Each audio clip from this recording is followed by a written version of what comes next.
Pernah tak bila ada satu benda berlaku kan, benda pertama yang muncul dalam kepala kita bukan satu kemungkinan yang baik, tapi yang paling buruk.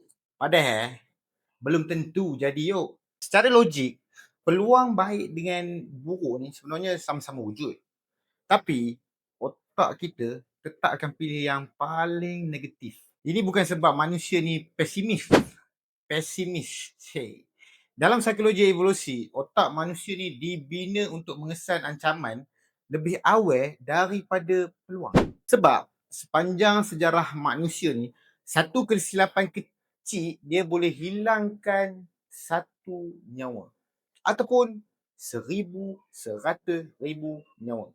Peluang yang terlepas ni dia masih lagi kita boleh cari. Tapi ancaman yang tak langsung disedari ni dia tak ada second chance. Tak ada peluang kedua. Sebab tu otak lebih sensitif pada risiko daripada ganjaran. Reward. Masalah dunia hari ni tak lagi penuh dengan ancaman-ancaman daripada fizikal.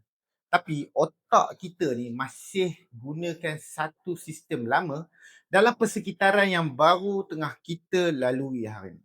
Jadi, bila satu mesej langsung tak dibalas, satu kesilapan kecil berlaku, satu kemungkinan terbuka, otak terus melompat ke satu senario yang paling buruk.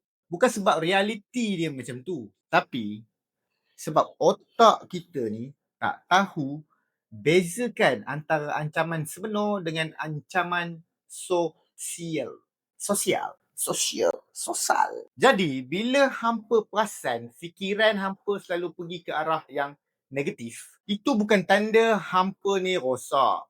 Itu sebenarnya satu tanda nak bagi tahu otak hampa masih lagi berfungsi dalam sistem lama tetapi berada di dalam dunia yang baru.